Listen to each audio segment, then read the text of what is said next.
You starting? Yeah, we kind of usually just banter into it, but anything. You're good to go. I'm ready as you are. All right. yeah, I'm excited. All right, we'll do our shitty intro. What's going on, guys? Welcome back to Think About a Pump. We just got our pump with. Well, I'll let Luke introduce him, but we just got our pump. Now we're on the pod. Luke, introduce our guest. We got Anthony Mantello, ladies and gentlemen. Give it up. Hey, how you guys doing? Yeah. No, it was a sound Is it effect. Mantello or Montello? Mantello. Mantello. Yeah. So did I say it right? Nope. You said it wrong. Oh, Mon. Mantello. You botched it. I think he's like probably 80% botching our guest's name. So It's okay. You said he kind of messes up some names, forgets them most of the time. So at least you remember man, right? Mon, at least. It's a trend. Yeah. just changing the volume. Maybe. Gee, what are you doing? Hey, bud. Let's not mess up the Dope. show. Big cat guy. Yes, big cat guy. Big cat guy my whole life. I had one cat growing up named Lucky. She was like the same age as me. My mom told me she would be in my crib taking care of me. And then another cat named Kitchu, Polish name I think. And then I had a dog, and it's mainly cats my whole life. Speaking of that, why was it a Polish name? Are you Polish? My mom's Polish.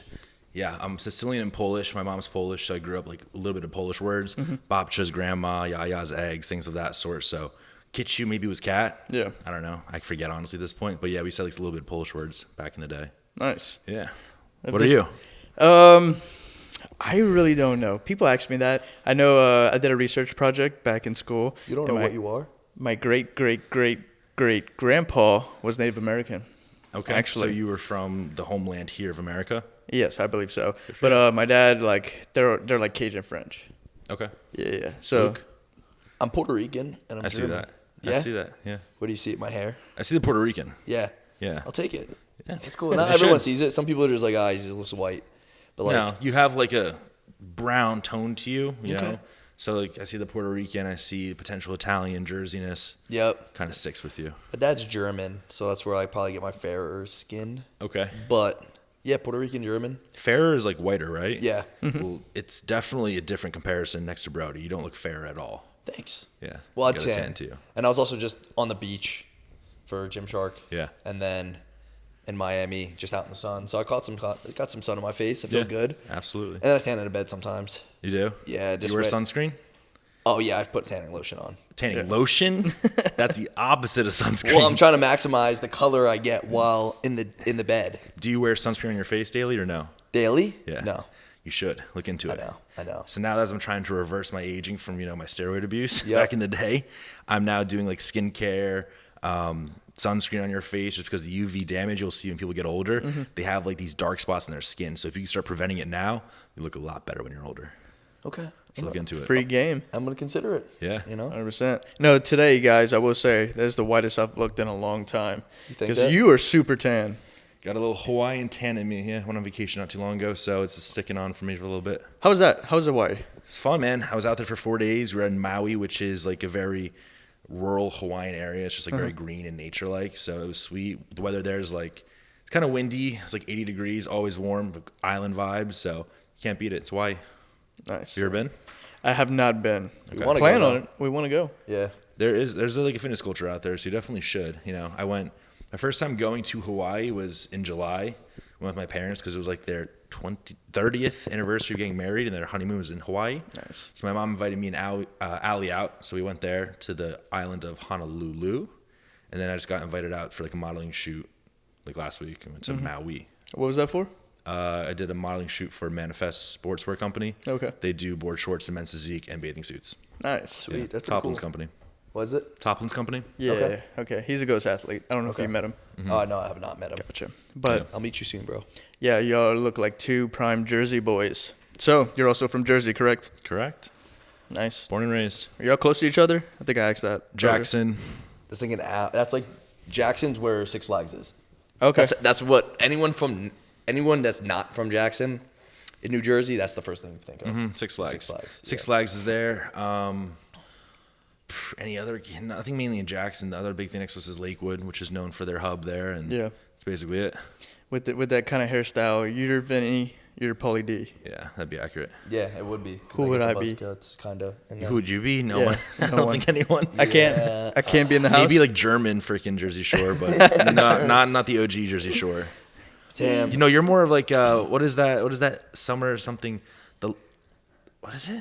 Florida Bama Shore? No, the freaking like Love Island shit. Love Island? You're on Love Island type of shit. Okay, pretty boy. Yeah. Yes. Okay. For sure. You get the blue eyes. You get the good The teeth. beard, the gold jewelry. You rock that pretty boy. Thank you. Thank you, guys. But you're how old? 27?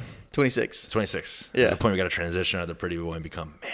That's true. I got to get rid of this hairstyle soon. It is Yeah. it's It's the hair. yeah. 100%. It's okay though. That's how I Rock it. keep my You look young. youthfulness. Yes, exactly. Bet. And I just grew the beard out because of the bulk I got going on. Bulk beard. So Okay. hiding a little face fat. So I can't even grow a beard, so you should be proud of that. hell yeah. Yeah.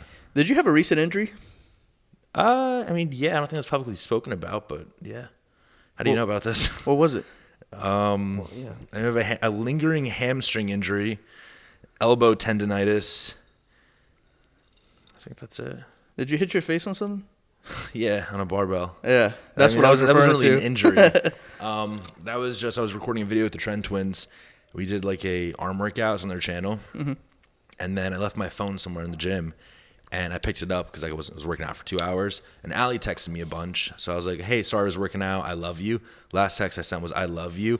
I looked up, and as soon as I looked up, I went right into like an OHP bar that was like, positioned at eye level, hit me right here, and it started bleeding. I think I have a little scar potentially. Can't really see it anymore.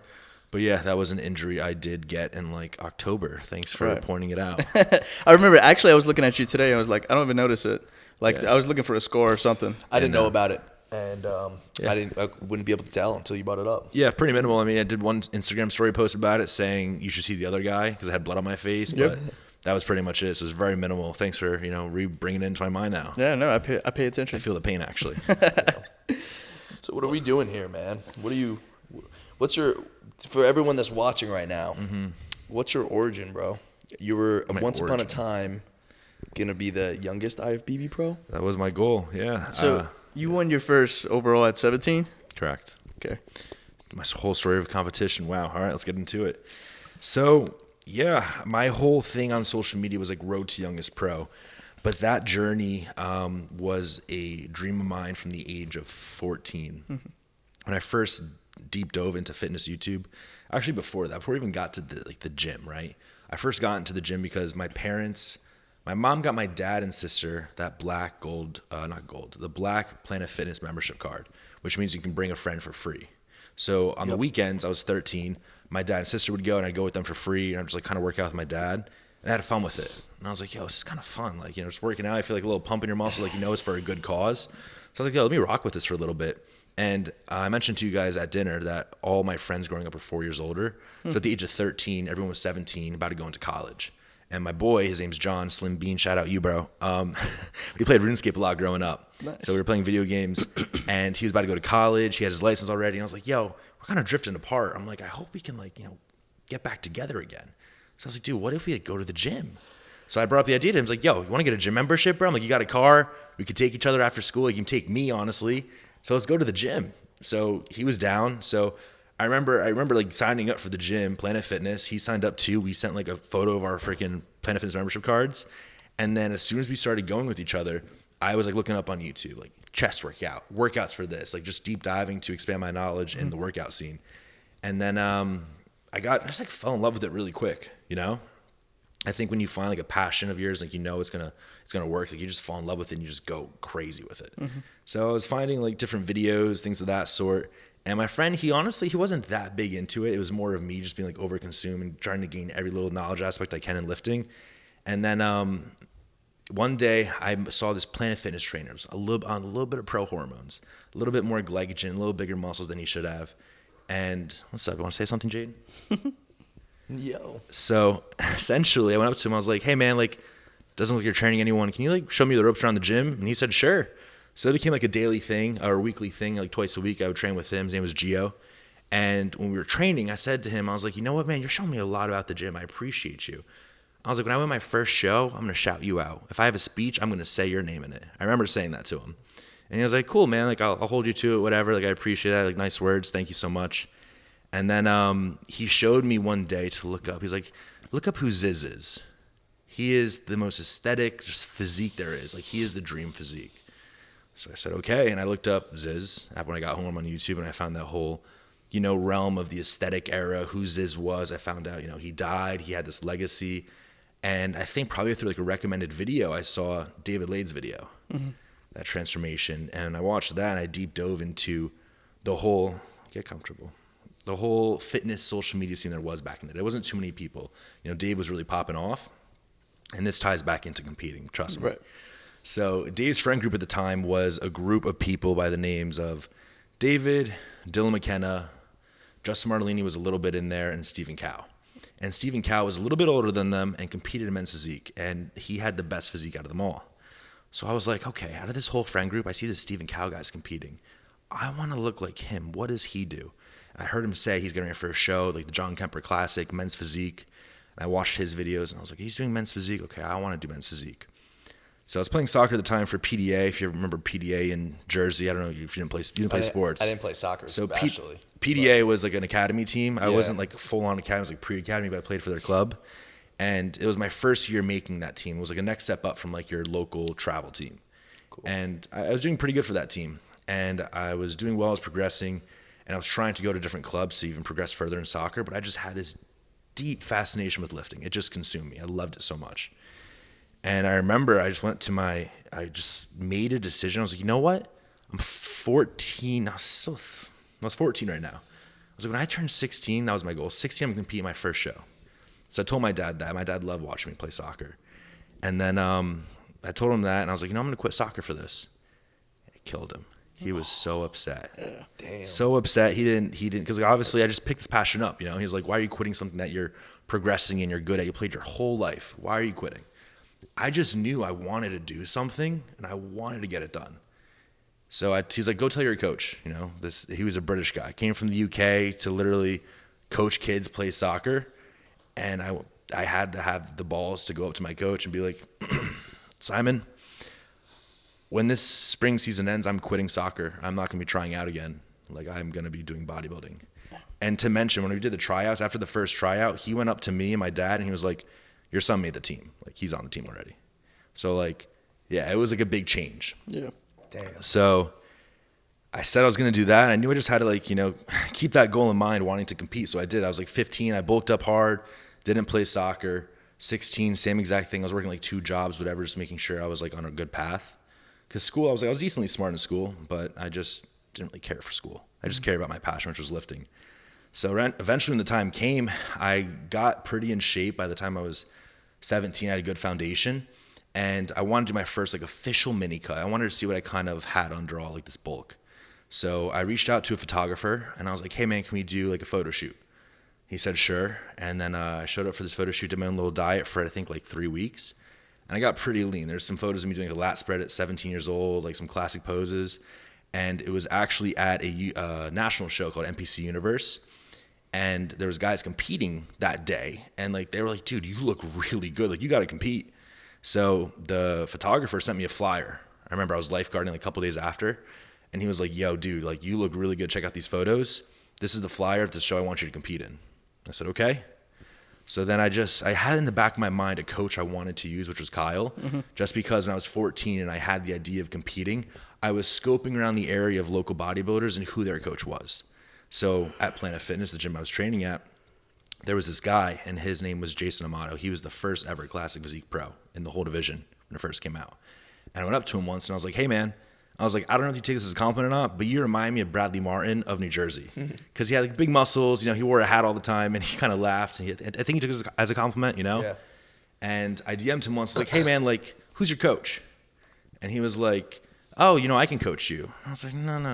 I want your coach. Yeah. And I saw through like tag photos, it was Kyle. So I kept that in the back of my head. And then when I wanted to get ready for the show, I knew prep was like 16, 12 weeks. So I reached out to Kyle at 12 weeks out. I was like, hey, Kyle, I'm a 17-year-old kid. Here's some photos of me. I want to do this show. And you had social media going at this point? I had a decent amount of following. Yeah, I think I had like 10K followers. Okay. I was sponsored by Vanquish at the time. I had just posted my first YouTube video, which right from the bat started getting some views already. So nice. Yeah, like it was very small, but I had some followers to stand out a little bit. And reached out to him. I was like, hey, man, I want to do this show. He ignored me for 3 emails. Kyle? Yeah. Ignored me for 3 emails. I was just persistent. Kyle. So, I mean, I understand why. Because, like, I'm a 17-year-old kid. You know, I'm a minor, number one. And most kids that are 17 aren't going to be able to actually adhere to a diet plan and a training plan for that much time, especially being a senior in high school. So eventually he replied back and he just gave me like his general coaching information. Like, here, fill out this form. Let me know what you think, blah, blah, blah. Give me your schedule, this and that. And you can push her away if you're, here. Oh, cat allergies. I'm allergic. No, so it's all good. He replied, he's like, hey man, like we can get you started on this. I was like, cool. And obviously there's like good coaches out there and there's bad coaches out there. But I just knew having a coach was like the norm for bodybuilding. And I was like, whatever this coach tells me to do, I'm going to do. No, going into this prep, I gave it my all. And I went in with confidence. I was like, I always knew I wanted to excel at this. I believed in myself. Let me just go in with everything I got. So we did a 12-week prep. First 4 weeks was like getting to understand my metabolism, my calories. Bulked me up for like a little bit, went from 180 to 190. And then we shredded down to like 165 for my first show. And then, yeah, I mean, the rest was history. I posted that show day video, and I kind of kept that format for the rest of my show days. And I won an overall at 17. I won the teen division, competed in teens. I won that. There was only one other kid. And then I competed in open men's physique, which is by your height class. Won my height class, took me to the overall against everyone else, and then won that overall. And there you go. Sure. And you were not fully natty, or? No, I took a little bit of oral steroids at that time. Okay. Yeah, no tests, no nothing. And looking back into like your first prep, being 17 years old, do you remember like, I don't know, like something like peak week, right? When it's like, probably the least amount of calories, you're depleted, all this stuff, but you're 17. So were you like still excited? Were you affected by that like mentally, or like you kind of just like breezed through it because you were just young and like it was new? It was a pretty easy prep. It was very new, and it was like, I saw the changes happening daily, and I was in a schedule of school. So like it wasn't like I had a lot of time to kill and be bored, Right. I was working at Bobby's Burger Palace up until like a week out. I remember like posting a photo of Bobby's Burger Palace like being shredded in my underwear, and it's getting a bunch of likes. But it was very easy prep, honestly. I just knew, I was like, cool, this is something new. So that itself was exciting, fulfilling, where it wasn't like too much of dieting and being bored. But you're around burgers all day. That's true. I was at Burgers. I was bringing beautiful French fries out, milkshakes. Yeah, that's tough. As a joke, it wasn't like 'cause I was actually like crazy about food, but I would like be like to my friends, like, yo, can I smell your food? Yeah. Like I would just smell it just to be funny because I knew I was dieting, but like, I never had like an eating disorder where I actually had to do that. It just like still smelled really good. I saw you look at your phone. What are you going to ask me, Brodie? Nothing. All Nothing. right. We're going to get into the meat and potatoes, but oh shit. So meat and potatoes. What happened? So when did you turn pro? Turn pro this May. May 17th. Yep. Okay, well, we could just get into it. Sure. You turned pro, and then you retire. What up with that? What's up with that? Yeah, that's a great question. So, I think it comes down to, I wanted to compete. If we go back from the start, I wanted to compete at 17. I didn't really know what it entailed. I just knew I wanted to do something. I wanted to look like that guy, Stephen Cow. I competed. And then after that first show, the head judge, Steve Weinberger of the Olympia, he comes up to me and he's like, he didn't come to me, he went to Kyle. He was like, that kid has it. He's like, keep a good eye on him. Make sure he's straight. Make sure he's good. He can go pro really quick. So we went for that. And I started this series Road to Youngest Pro because of Gymshark. I had to fulfill my video, whatever features, like integrations. Like your deliverables? Yes, deliverables. That's the word for my contract. And I was trying to think of something. I was like, what could be like an interesting thing where I can have like a series I could post a lot. I was like, Road to Youngest Pro. That sounds like pretty good marketing for a YouTube video. I'm a young kid, have like a decent physique. So people are going to be really supportive of that look or be really pissed off this young kid think he can go pro and click it anyways. Yeah. So that was my idea. I marketed it that way. So Road to Youngest Pro was my goal and it did really well. And then I knew just like who I am. Like I was never going to give up on my goal. So I wanted to achieve that. So I stuck it all the way through to hit it. And then, I was kind of stuck in this path of bodybuilding, competing. It kind of consumed me because it's always progressing for the judges for the competitions. And then right after I turned pro, you just kind of get addicted to that size game to always progress, whatever it is in bodybuilding. And right after I turned pro, I like to enjoy the reverse phase while still being on because you can really milk out some good muscles, get a little bit more mass on your frame pretty quickly. Then went through a health phase. And then I would say a little bit too quickly, I hopped back on to go try to bulk again for my first pro off season. And it was more aggressive than I should have done. Mm-hmm. And it definitely showed some effects in my life, my physique. And I kind of not hit a wall. I was just like, I was progressing amazing in the gym. But then I kind of looked at myself in the mirror one day and I was like, who am I becoming? What is this road I'm following currently?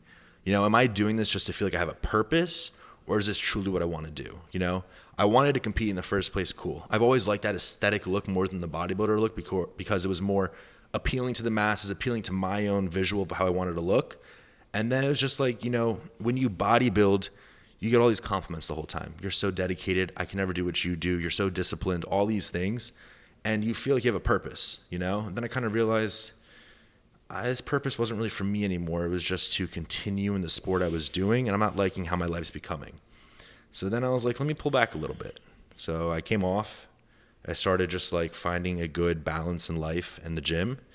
And it was kind of taking more of my energy towards everyday life things rather than the gym. Mm-hmm. And then I kind of found a lot more peace. And I was like, you know what? I like this. So then I kind of was trying to figure out what I wanted to do in life. And then eventually I found a new pathway, which is, I guess you can say, entrepreneurship. Oh, yeah? Yeah. What, so initially you're coming off, right? You're not taking what you were taking. Mm-hmm. You're not weighing 240 pounds, whatever the hell it was. Correct. What were like some of the first like tough, I guess, bumps that like kind of like came about? Sure. Coming down because like maybe, obviously your goal was to be healthier, feel better, and eventually get to where you're at now. But like I'm sure like initially, like it's you're not going too to the smooth. gym. Yeah. You're still going to the gym. You're not trying to. You don't want to be fat, but like you're not going to be lifting the same weight. You're not going to be making the results.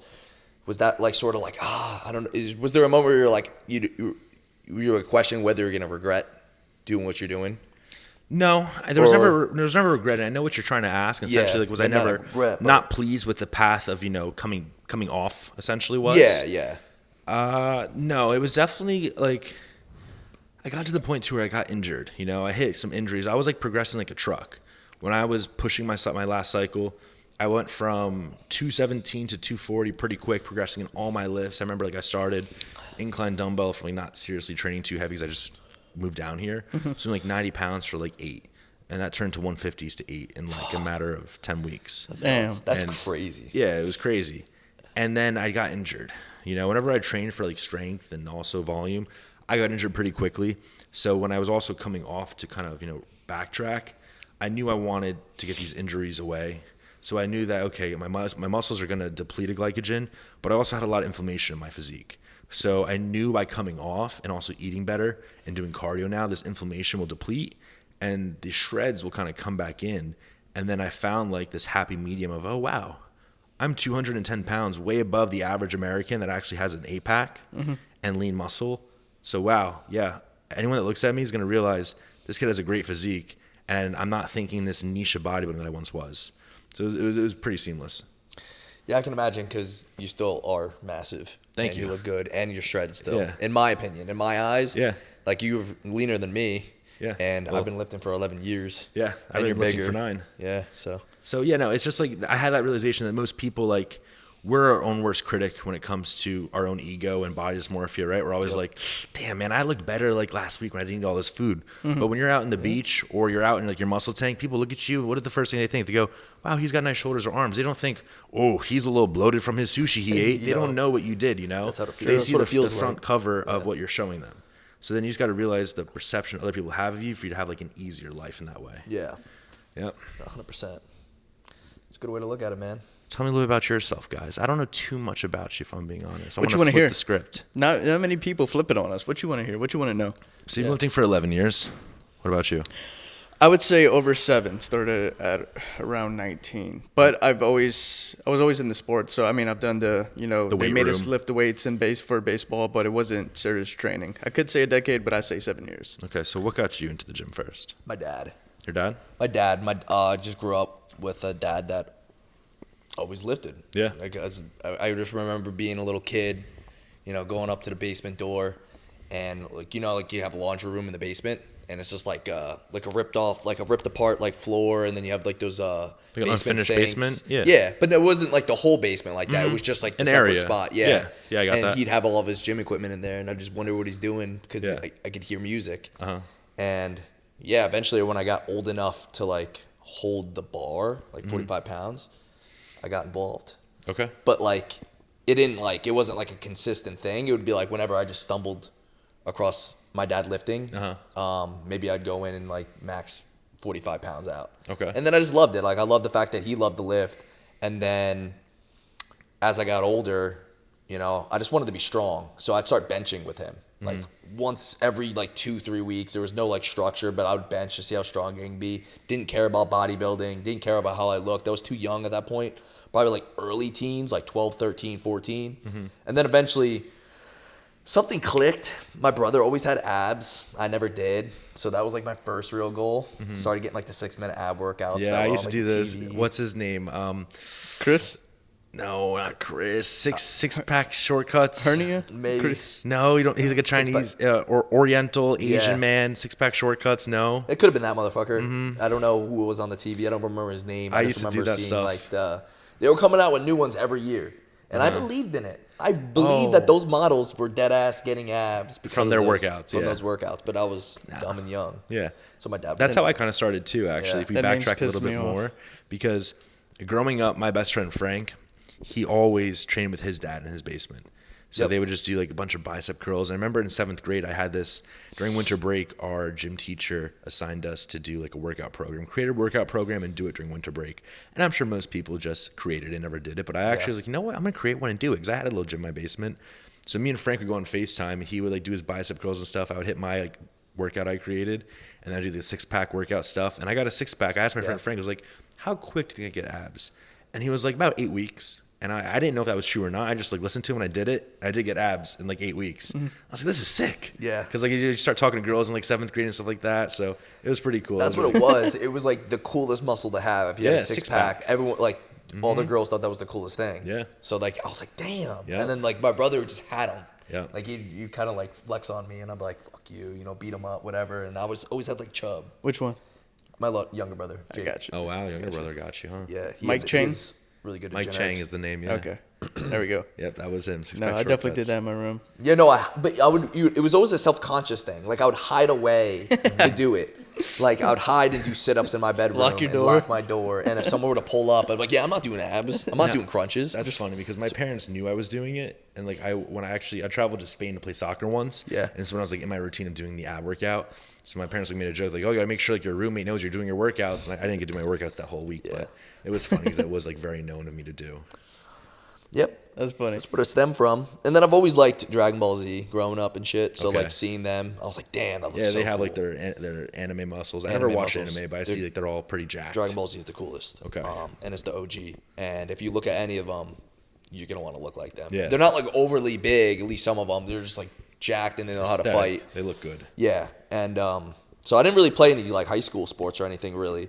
I was really into like breakdancing. Like I'm being fucking honest. I don't think I've ever said that on a podcast. That's crazy. I loved the breakdancing. I thought it was the coolest thing. I'm gonna see it after. I can't breakdance. Anymore? No, I never did it. You just liked it. No, I just thought it was fucking badass. Okay. Like people doing windmills and sit on their head. I was like, that's so cool. So it was either do join like a dance thing or do MMA because I thought fighting was cool because of Dragon Ball Z, also the physique. So that played a whole role in it. So I did mixed martial arts for like 3 years. Okay. And then nothing through high school because I just hated, like I didn't hate school. Like I paid attention, did my time, got my decent grades, but I didn't want to stay after school for like sports. So I just wanted to go home. Yeah. And I'd just go home and lift eventually. Good for Because you. we had the gym equipment at the house. Yeah, that's fun. Yeah. High school is a great memory of mine. I loved high school. Yeah, no, high school is. I was the same like energy as you in high school. Like I was there for fun, socializing. Like I'd never really studied for things. I got like decent grades. Yep. Things I was good in subjects. I got like A's, B's. Things I wasn't good in like C's, whatever it Yeah. was. But I had so much fun, man. High school was good. Yeah. What about you? How'd you get into the gym? It was more college. I had fun in college. Okay. That was my time. Yeah. And I graduated, but like I said, played 5 years of baseball. Don't regret it for a second. I played Division III, so it's not like I was great or anything. It was just fun with But community. yeah, I was decent. And then my middle brother. I have 2 older brothers. My middle brother played as well, so I finally got to play baseball with him for the first time in my life. Do you know Matt Thice? Why that sounds so familiar? He played for Virginia, and then he plays for the Angels now. How long ago did he play? In Virginia or the Angels? Virginia. Maybe like 4 years ago. I feel like I probably watched him in the tournament. That's He's when a- I he's a- really he's a- watched college he's a ball. catcher. He was my next door neighbor back where I grew up. Oh, nice. Yeah. Yeah. If you show me a picture, I probably would. Okay. But essentially, that's what got me into it, because that's when I finally put on. So I had abs since I came out the womb. Oh, good for you. Always had abs. Little Jack, little infant. Exactly. Yeah. So like I showed Jack. picture. Your mom's eating Anavar, I guess. Was that? Your mom's eating Anavar, I guess. She must have been. To give you those, no, yeah? because my 2 older brothers. It's funny because I definitely got the best genetics, or maybe my 2 So older. you don't know that. I mean, That's the thing. They really get a. Well, every time I'm at like Thanksgiving or something, like, they talk about how I'm doing social media. They see my pictures and everything, and I'm like, yeah, look at me. Y'all wasted all y'all genetics, right? I mess with my mom. I'm like, yeah, finally one of your kids reached their full potential. Not that I reached my full potential, but I say that. What do your other brothers do? Normal ass jobs. They do good for themselves. And they got something I don't. They both got families. You know what I mean? I'm 26. That's something I got to start worrying about. So how old are they? They're good. 33 and 30. Okay, so a little bit older than you. Yeah, Okay, yeah. gotcha. Do you think they have more fulfillment in life than you do? No. No. Wow. You got an ego to you. Yeah. No, that's Brodie's not it. so cocky. That's not it, because I feel like they're both very creative, like I was. And I feel like they never got to max that out. Okay. They're doing great in their lives. They're happy where they are. What if they're creative with their family and their children works? That's a awesome. creation, That's awesome. but you don't have fulfillment in that. No, I just think do I think they did everything they wanted to? No. No. Okay. I feel like there's a lot of, so even I was the same way. I would have took the same path, meaning neither of my brothers really traveled or like got to experience stuff like I got to experience at my age. You know what I mean? Yep. I feel like there's definitely certain things they missed out on. Yep. Not to any of their faults. But I feel like I got to live a little bit more and see more than I see they what you're did. saying. Yeah, I mean, this life definitely brings a lot more things you could say that people want. You know, traveling experiences and doing what's your own schedule, Yeah. your own type of job is definitely cooler. So I definitely see where you're coming from. But I just like to challenge your thoughts too by saying maybe they're very fulfilled in their life Right. too. No, I'm not saying I'm more happy than them. Like I said, that's why I brought up the families. Like, they both got families. My oldest brother got a baby on the way. Very nice. My middle brother has my godchild and my nephew. So they got their families. That's something I don't have, and that's something I want in the future. So Okay. yeah, so they definitely got that aspect of life already Now- handled. More pressure on you for this question. Oh, God. But what age do you think you guys are going to get married at? You should? You guys. I'm asking you the question. Oh. That's a lot of pressure. I'm looking at Luke's girlfriend right now as he answers this. Well, you're 22 now. I'll give you time I'm to 22. think. You're 27, 26. I Let's know see he's your racking his answers. brain, so I'm going to take this real quick. Sure. No, I was going to give it a good thought. I was going to break it down a little bit, but if you have something right now to say. Okay, go ahead. Sure. No, I was going to break it down, but go ahead. You already have it figured out. No, Brody. come on. This is Flip the a first coin. time you had No, a so you're thought. 22. She's 24, right? Why are you talking about my relationship? You're talking about yours. Oh, I thought you were asking me what time. I'm asking you. No, When- he's putting the pressure on you. When I should get married? When do you want to get married? Oh. See, look, you're going to rack your brain. Let me take this. Probably in the next, year or two. Yeah, You within a didn't year. even propose yet. You're going to propose to get married that quick? I mean, No, not you the can't. married part, but within the next Engaged? few years. Yeah. Oh, that's cool. That's good to Yeah. hear. I'm sure that's very fulfilling. Yeah. And then I she's thought like, it's you were already been asking me- 7. I thought you were asking me when you should get married. No. I don't because need your you're answer on younger than when I me, should get so- married. Okay. What about you, Brodie? You have to find the love of your life first. That's the thing, man. I got to find the girl first. And then Have you ever set a goal, or are you just cool with being like a bachelor until the time comes? I never had a go. I never put a time frame on anything. Like I said, I didn't start social media, or I didn't start growing on social media until 22. So at that point, it's like a 22-year-old trying to get into it that late. It's like I don't put a time frame on things. For me, it's when it happens, when the time comes, I think that's going to be the perfect timing. Yeah. I think it's all going to align how it should. Good. That's kind of how I've always been, though. Like, Yeah. I never, I don't have, an actual date in mind for everything to go down and stuff Yeah. like that. Because, I never expected for my life to kind of go the way it's going The route now. it's been, It kind yeah. of came, it stemmed late, later for me. Yeah. I just kept doing it. And then all of a sudden, something clicked, and then it kind of snowballed. And now I'm here. I feel like most guys don't really have a time frame or clock with anything. We kind of just get things done when they get done. We kind of you have a path for your life, it goes down. Yep. But unfortunately for the opposite gender, they kind of have a timeline they set for themselves because they do have a genetic clock that kind of ticks with their eggs slowly It's true. fading Yeah. away. Yep.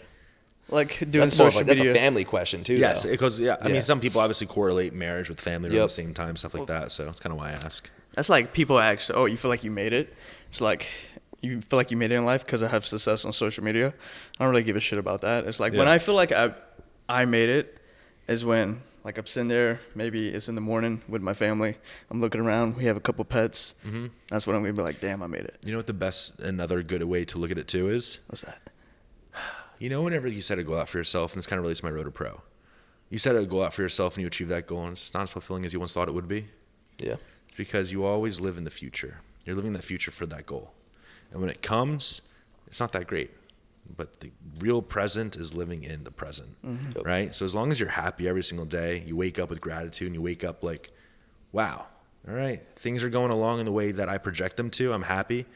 Then you're living in the right moment. Yeah. Yeah. So 100%. yeah, That's good. That's something wise. I've kind of opened my eyes Alan up to. Watts, right? Alan Watts? Yeah. Yeah, one philosopher or two. Yeah, no, yeah. Probably plagiarized them. Yeah. No, Yeah. he had a good like speech talking about I listened that. to him back when I was like 18. I actually haven't listened to him in a while, but probably should pick it up again. You got a ring. You're not engaged, huh? Nope, this is an Aura ring. Tracks my heart rate and my sleep. Aura ring. I felt the aura coming in. Is that what it does? I guess it's just Yeah. eliminated a little bit of an aura around everyone else you're around so they can kind of feel your vibrations and energy. But no, it does just some health and fitness things that my girlfriend got me for Christmas. Very Nice. grateful for it. Yeah. Cool. So when you're going to move that finger over? A couple of fingers. That's a great question. My girlfriend Yeah. likes to ask me that all the time and loves to just throw little jabs saying, you know, when I actually, today was one. She goes, you know what? When you proposed to me, I just realized it could just be us two. No family has to be there. So I get the hints all the time. I mean, we've been dating now for 3.5 years. I'm 22. You know, I definitely have a good sense of direction where I want to go in my life. We've been living 3 years. I know that she's already like a forever partner. It's without that label already. Now it's just the point where, you know, when you get engaged, you then kind of typically get married within like, I would say under 3 years most of the time. And I definitely have some projects around my horizon, upon my horizon that I know I want to focus on first. And then once they're kind of already getting that snowball effect, I'd be happy to propose. Hell yeah. Yeah. So to sum it up,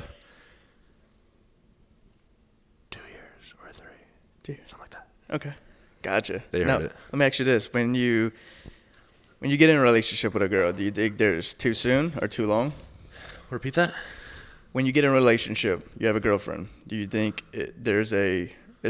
Do you believe in like too getting soon? engaged, do you think it could be too soon or too long, or do you think the time frame doesn't matter?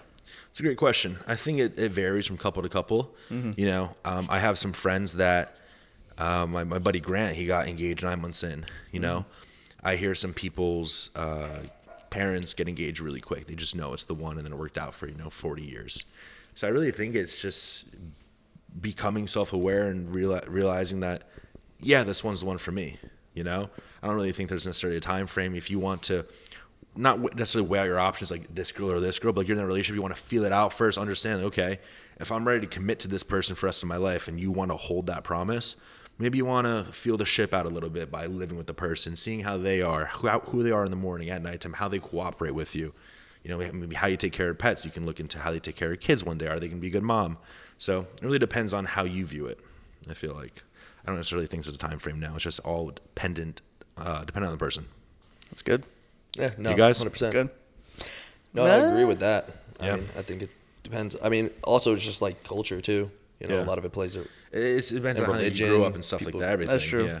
Yeah, the Mormons kind of blow my mind. Like they'll know each other for 2 weeks and get engaged. Yeah, I'm not too familiar with that. All I know is like they do a thing called like rocking or something. Soaking. Yeah, Or there you go. sulking. Sorry. Have you ever heard of it. soaked?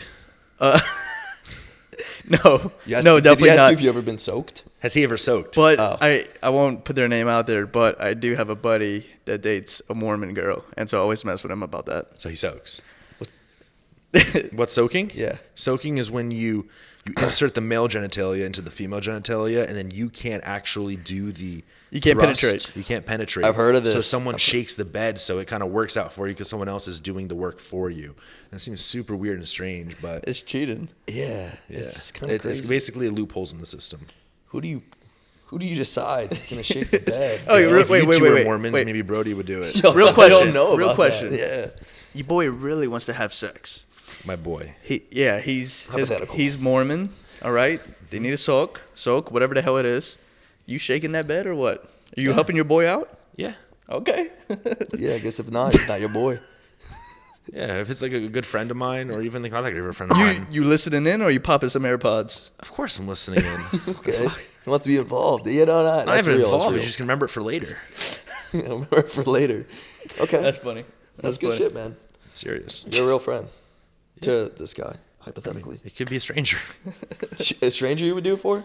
I mean, that's not necessarily a stranger, but it could be like someone I met at a party, and I'd be like, sure. I mean, Sure. as long as the girl's good looking, I'd be like, maybe I'll listen in. That's funny. So chill about it. Yeah. Listening. Yeah, no, okay. You're a real one. Yeah, It's good.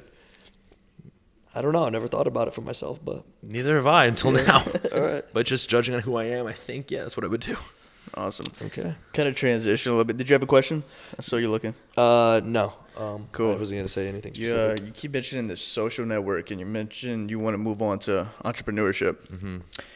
What hyped you up so much in that movie, and like any business plans that you could talk about? I know you have some on the reps, but maybe some failed projects you could talk about. Something. No failed project as of yet, because nothing's actually been presented yet and had the opportunity to fail. Mm-hmm.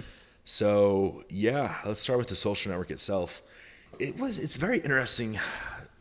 Before I get into answering this question, I've always had these times in my lives where I will focus on something. I can really like kind of manifest it in a way, if you will.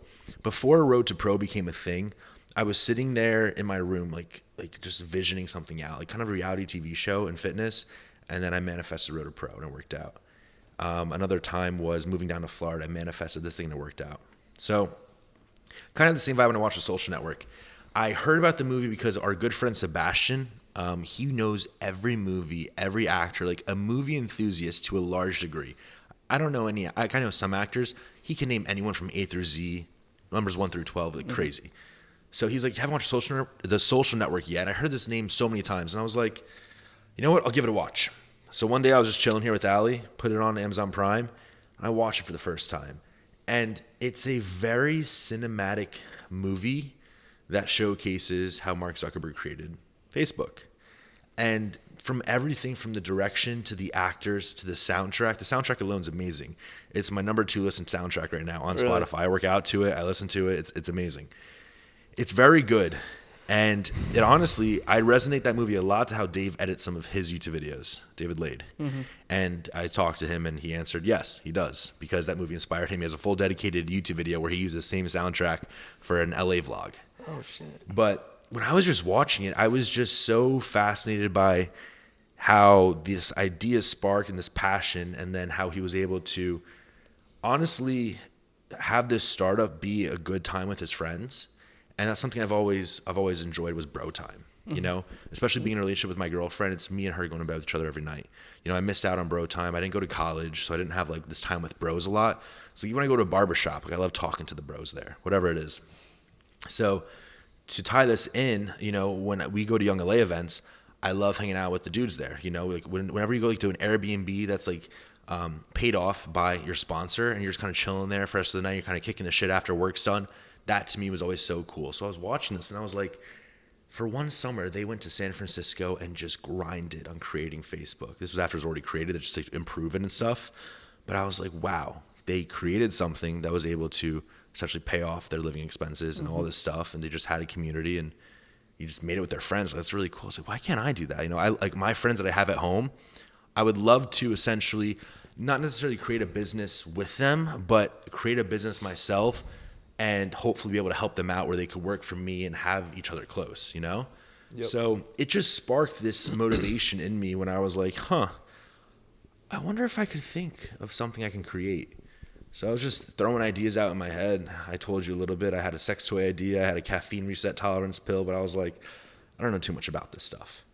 And then one idea sparked in my head when I actually flew up back home to Jersey for Christmas. I went to go play billiards with Slim Bean J, John Cornell, aka the guy that took me to the gym back in the day. Okay. So we played billiards. I'm driving back home, and I thought of the idea. It just came in my head because I actually saw a TikTok of some guy create something kind of similar. Not that he was selling it. He created it for himself. And then I thought about what this guy created. I can't share it yet. I'm sorry, but you have to listen to what I'm saying. Yeah. What he created and showed was essentially something I always thought about since I was a kid. I was like, other people have this same idea.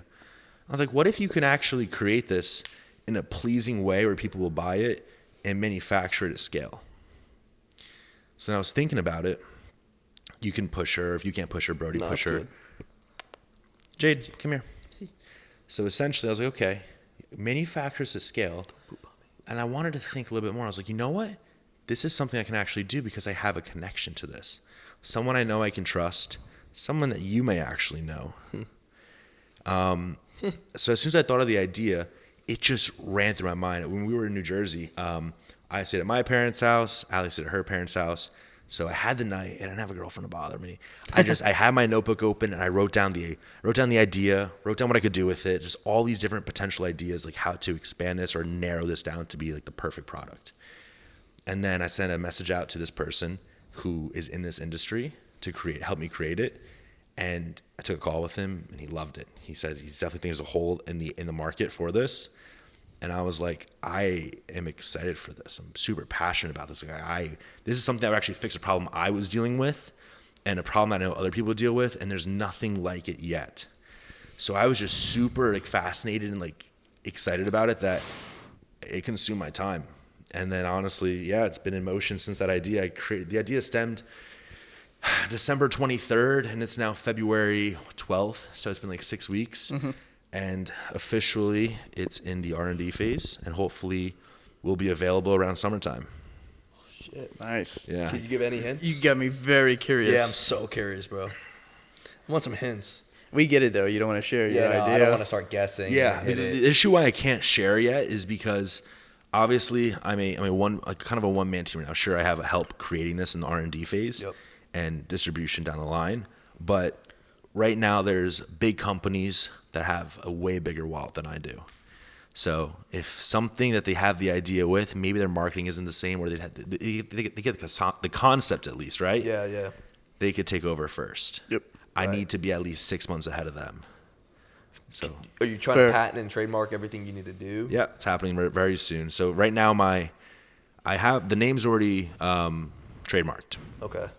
I just need to trademark my logo now. I have a word mark I kind of like too, but yeah. A what? A word mark. Okay. So you know how Gymshark's Be a Visionary? Mm-hmm. Okay. I have a word mark for my company Nice. as well. Yeah. But yeah, so I already have like the first start of the product too isn't the full boom. My first idea of the product was the big boom. The product I'm coming up with is it's different than what's currently already made. It's definitely different and better, I will say, but it's a smaller boom. So down the line, once this has some traction going, there'll be another big boom. And I think that big boom is what's going to really take it off, if I envision this correctly.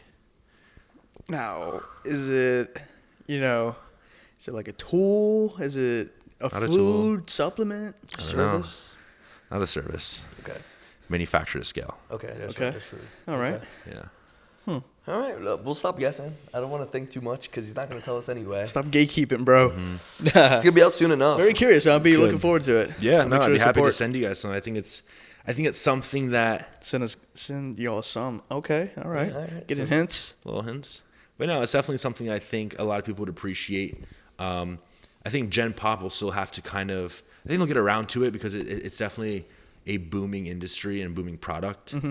But I think if I, play my campaigns right and be on top of this how I predict I will, I think it'll do pretty well. Awesome. Yeah, I'm excited for it.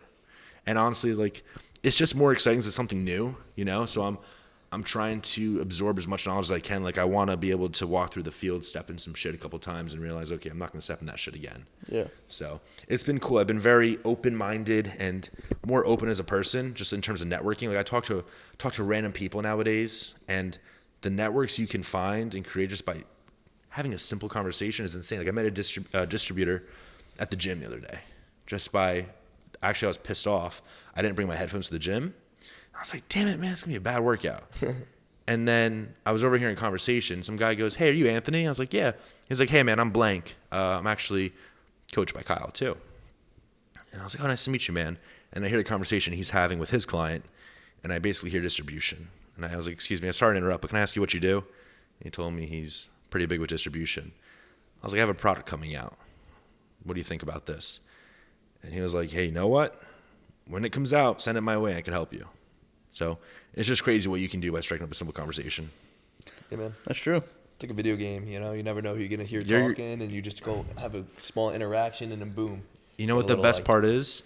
We're our own player in the video game called life. So you can choose your own actions and what you want to do. You can be scared to talk to people, or you can go and get it done. You see a girl you want to talk to, you can right-click, talk to her. Do whatever you want to do. Yeah, seriously though. That's a great point. Seriously, you never know what you're gonna get out of a conversation. It could be like the short, like 2-word. It could simply be, hey, hi, bye. And like, okay, fine. That girl was a bitch. Yeah. Or maybe it could be the love of your life. Or maybe it could be one night stand. Maybe it could be someone that gives you herpes. You never know. Or maybe her friend ends up being your wife one day. Yeah. You know, you Just never know. simple things. It's a great Pretty point. crazy. Yeah.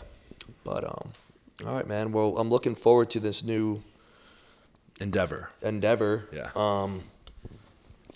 Well, we talked about bodybuilding. We talked about business stuff. You mentioned RuneScape earlier. So I don't know what that game. I can't envision what that game looks like. it's a very it's. You know RuneScape? Are you a nerd? No, I'm not a nerd. I was never that smart in school. I was good at things of like what I was just naturally born good at. Like I was good at math, science, not too much, social studies, not too much, just math. I think you did a day in the life, your most popular video on YouTube. Yeah. And okay. you had a little. It was like an honest day in the life, and you said you were playing a little RuneScape, right? Yeah. Okay. All right. And RuneScape, explain to him because my middle brother played it. If I seen someone play it, I would. How old's your middle brother? Like 30? He's 30. Yeah. Correct. That's So that's why I was confused when you mentioned it. I was like, I didn't think someone that young would play that. Yeah, no, RuneScape I think came out in 1998 or 2001 by two brothers. I forget their names. Essentially got bought out by a company called Jagex, and they just honestly put the game down the gutters. They made some horrible updates. But RuneScape as a whole is an MMORPG. Do you know what that is? MMO. No, he doesn't. Just kidding. It's basically, it's not, when I say say, it out loud, give me a second to think. I think I forget what the acronym stands for, but it's essentially like role playing, but you're not like actually role playing. You're not like dressing up as this. Essentially, you're a player put in this world called Gielinor, and there's so many vast things to do. It sounds very nerdy. The quests. Like There's different quests. Yeah. There's skills. There's monsters to kill. Yes. That sounds like my kind of game. It's a very grinding game. Yeah. Like if I go to my stats right now or my account history, I have like 270 days played of my life, which if you calculate that, I'm 22. That's almost a year dedicated of me in front of my screen playing RuneScape. That's crazy. I have a lot of hours to that game. Yeah, that's good shit, man. So I got into that game when I was in third grade summer going to fourth grade, and my friend John showed me it, and instantly when I played, I just got hooked, just loved it. And we'd always hang out in the morning that summertime. Like I'd ring his doorbell, it was 2 houses down for me to like kick the ball around, and we would just talk about what we're gonna do in RuneScape. You know, like getting our levels up to get this quest, to get this item, which was a better item, to then, you know, one day maybe attack this boss, hopefully get these items, and then try to go PvPing, which is player killing, or maybe PVMing, whatever it was. And so yeah, we had a whole community play, and then we just got pretty good at it. We're making money, and there's different. You're able to communicate with other players, interact with them, so you could lure people, you could trade with people, whatever you want to do. So You said making money, real money or game? game money. Okay. So yeah, real world trading is banned, but it honestly is what keeps the economy in that game alive still. Yeah. Because if no one was able to real world trade, the game honestly would make too much money. It would be kind of dead. I think the other game is what's that game with screw? I can't remember it. But there's another game that has like real world trading with like casinos and stuff. CoffeeZilla just made a video on it, but I can't remember it. But yeah, it's a very interesting game. It's honestly kind of dying at this point because they made some pretty bad updates. And they made an update called EOC, Evolution of Combat, and it basically changed the game forever. So instead of you just being very simple, like every 2 ticks you attack someone either with melee or range or magic, they changed it where you can now have abilities. So they changed the game. No one liked it. And then they made an update to save it called Old School RuneScape, which was RuneScape in 2007. So exactly what was in 2007 is what's pretty much the game now. Yeah. That's like the cool one. Everyone plays that. But I maxed out my account in the original RuneScape 3. Well, that's why I quit. Too many sweats. I was sweaty. Yeah. I was sweaty. I definitely grind on that game. It made prep bypass a lot, honestly, because like you just kind of to get 99 in a skill, depending on the skill, would take like hours played in the game. Like over 250 hours. Damn. So that's 10 days of your life dedicated on a computer screen, like clicking it. You can AFK, whatever, but like, yeah, it's pretty sweaty. Yeah. I was more of a Club Penguin guy. I played Club Penguin a little bit, but completely different levels. Yeah. Nothing to do. You just waddle around. No. You could throw snowballs at people. You could go tubing. I used to collect puffles. I had a bunch of puffles. Puffles. Oh my gosh, I forgot about those. Yeah, Webkins too, right? My igloo was so sick. So sick. Everybody would come chill at my igloo. No, they didn't. But you definitely were an igloo host. Would you be itching at school, waiting to get home and play? Oh yeah, I would tell my teachers about what I was gonna do, bro. Yeah. I loved my teachers. I had this weird I had so many pregnant teachers in high school. Nice. I know, nice, right? I created like a fascination with pregnant women. Just love pregnant women. Yeah. They're just very circular there, circular up here. It's just true. They got great for curves, the male. More gaze. curves going on than normal. Exactly. So. Yeah, I remember telling my 4th grade pregnant teacher about it, and she probably didn't know what the hell I was talking about, but I was just happy to tell her. Yeah. Tell my mom about it. She had no clue what was going on, and like, I would be in 4th grade on my home telephone with John on speaker, and I'd be like whispering so that my parents Using the landline? Using the landline. We'd be like player killing, whatever we'd be doing, and just having fun, man. But I think that game developed a lot of my characteristics in life because it's a lot of grinding. You have to understand the economy, interacting with strangers so they don't scam you, so you can, trade or whatever it was. It showed me a lot about life pretty quickly. Definitely a good game to play. Hell yeah, guys. So if you don't get into it now, it's way too late. Like you had to be there at the younger age, but yeah, Jagex, you screwed the community. They know that. Mod Mark. Oh yeah, just had to say that.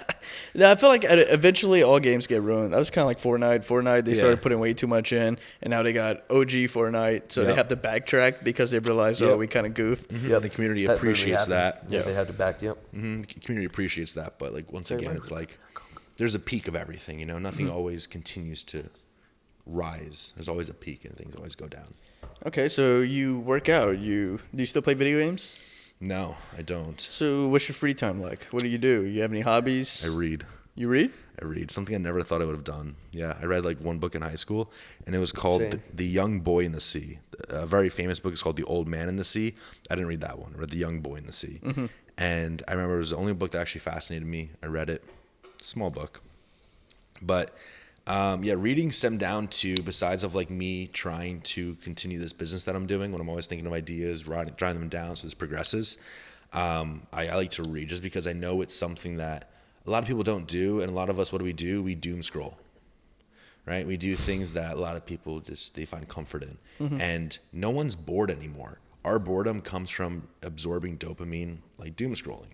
So I realized, okay, if I could read a book and gain knowledge and just become a better person, articulate better, think better, pick up new tasks, or just gain more knowledge of different things, skills, exactly. Increase your skill. I just increase power up here. Yep. That sounds like a win to me. Sure, reading it necessarily isn't fun when you first start it, but if you read something you enjoy, it's actually a pleasure.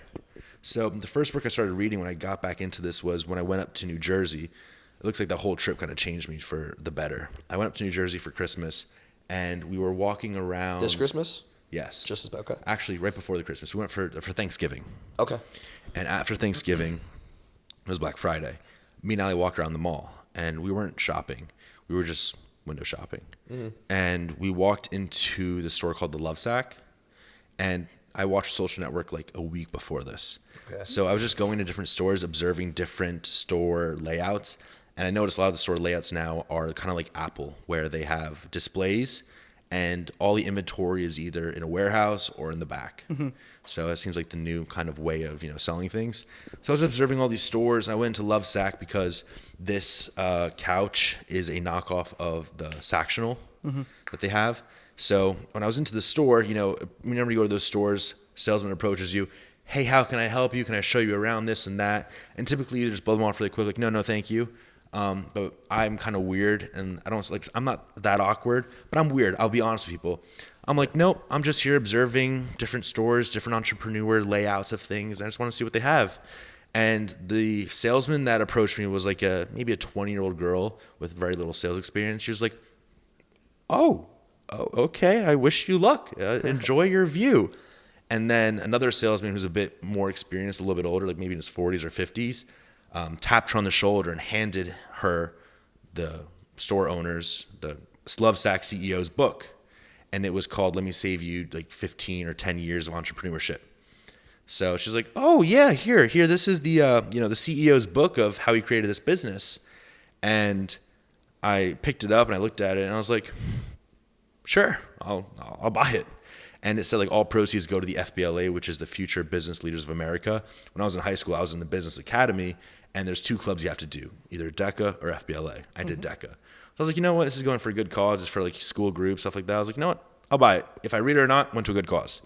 So since me and Allie were living at her parents' house, my parents' house, because we just went up for the holidays, I had time to kill at nighttime. So I was like, screw it. Let me read. So I read like 30 pages the first day. I was like, that was kind of fun. And I finished that book pretty quick. And I was like, wow, that was enjoyable. And I actually learned something. Cool. Let me buy another.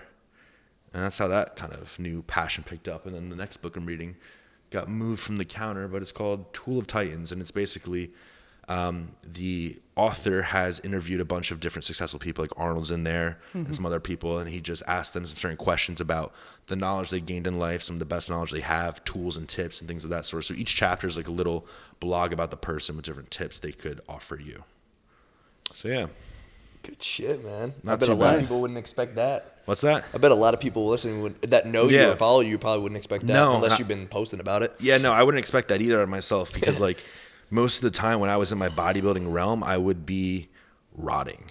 I really would. Like there's like a TikTok that like an out of context page posted of me from like clipped from my channel where Allie was like kind of trashing him. She's like, yeah, like you weren't doing anything in life. You were unmotivated. You were like a slob, lazy piece of shit. And I knew I was too. Like, like we collect social media money, which is like a good lump sum, and like sometimes you even get paid without fully doing your deliverables. And like I was kind of just like rotting, and I was like, like I didn't feel like posting or anything like that because I wasn't very happy with myself. So yeah, I just kind of like got myself back together, and it feels good. It feels good to wake up with a purpose, and then you have like goals and things to accomplish every single day, and actually have like energy. Yes, right? Because yeah. you were just I didn't so have tired energy all the time. I would literally just like I'd wake up, make sure I'd get like 8+ hours of sleep. Yeah, give us like a day of like peak bulk, peak feeling like shit, peak being over it. Shush.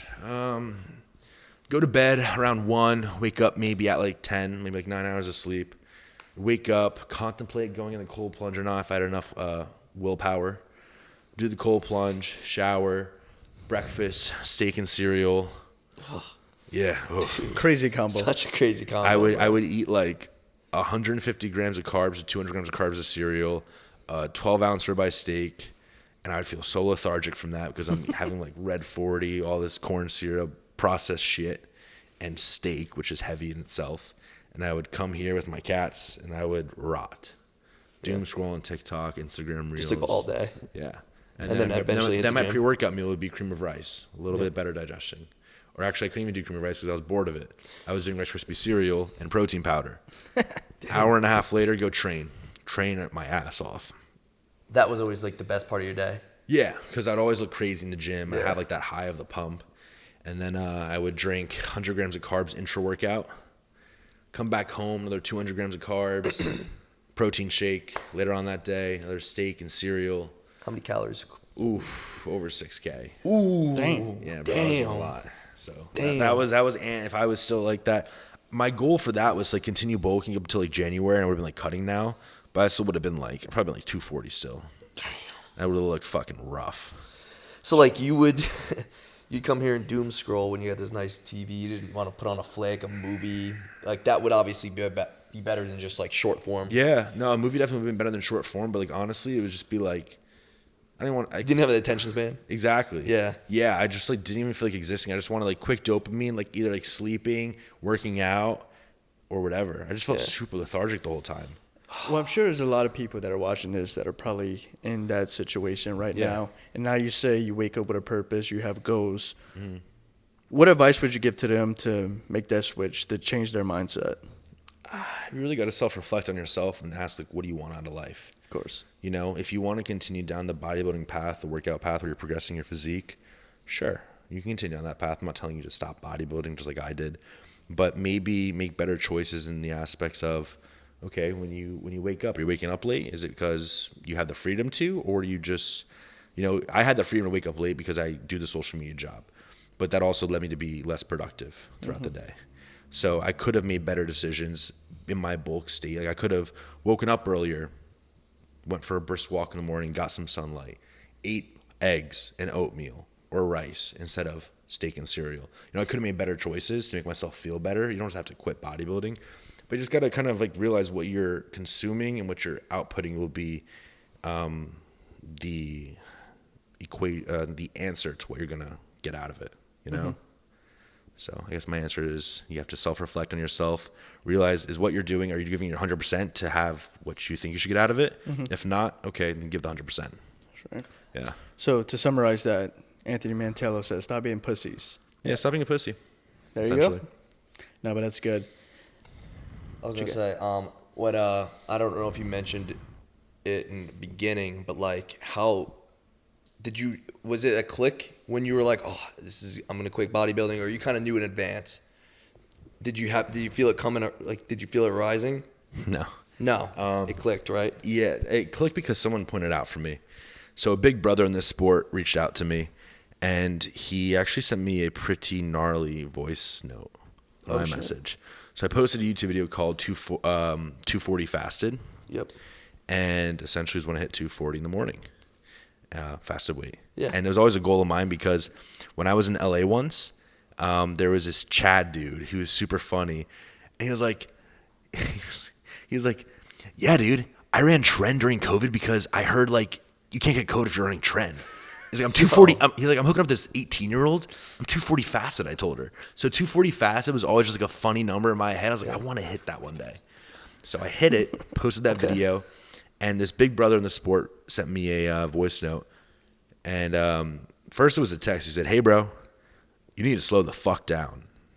I was like, I'm here to listen. Can you expand more? He's like, yeah, bro. Sends me a voice note. And essentially he just goes, I just watched your last video, bro, and you look fucking disgusting. Oof. You look awful. Oof. And I knew I looked awful in that video. I was showing me when I first woke up, like puffy, swollen face, hair undone, like literally like, didn't get myself ready for the day. Like I didn't care. And it was, it was pretty nasty, but he was giving me harsh, big brotherly love to really, make sure that I got that nudge to kind of like fix myself, to just make better choices.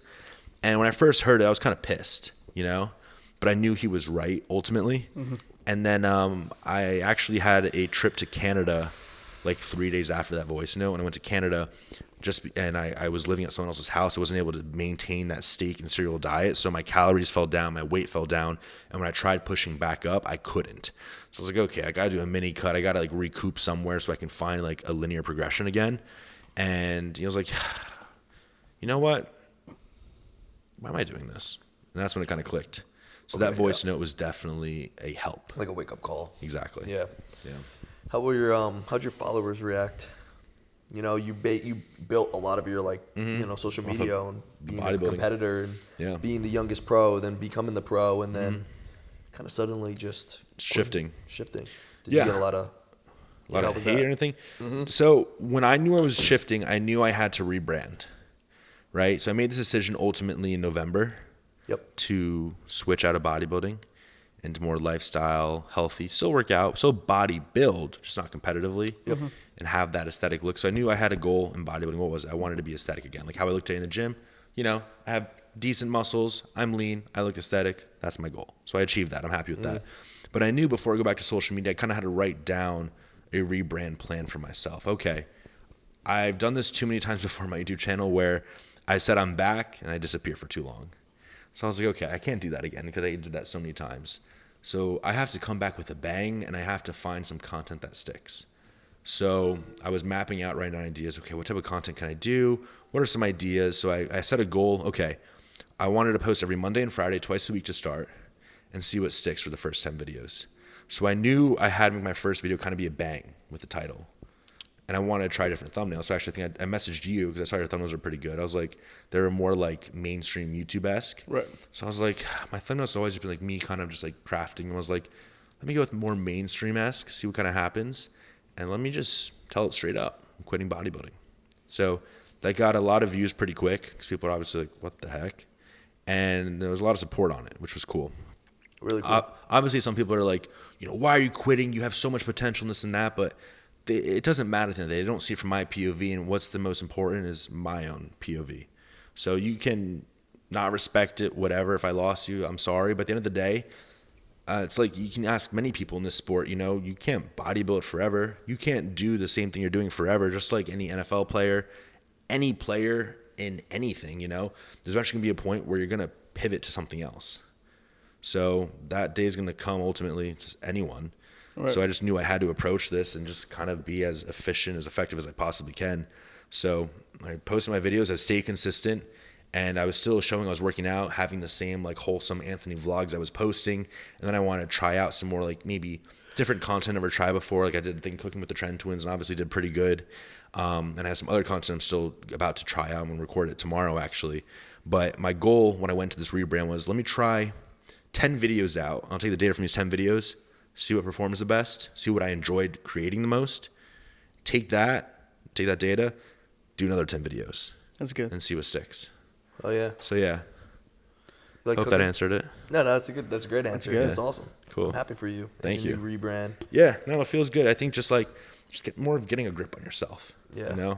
I kind of I had grips in my life when I was like 18 when like I had some pretty fast social media success, but I just wasn't like, you'd always like kind of burn out in some way. And I would let that burnout happen. I'm like, okay, I burned out, come back to it. And luckily my supporters were there for me and they were still watching shit.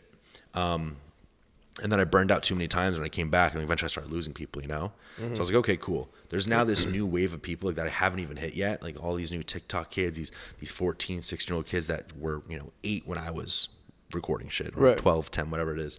So now I got to make sure that they can find me too. So now how can I create content that I can reach these new kids and keep the kids I have? So that's something I'm still working on, bound to create. But yeah, that's my my business plan in terms of social media creation at the moment. Dope. Yeah. That's yeah. What about you guys? How'd you guys come up with this? The podcast?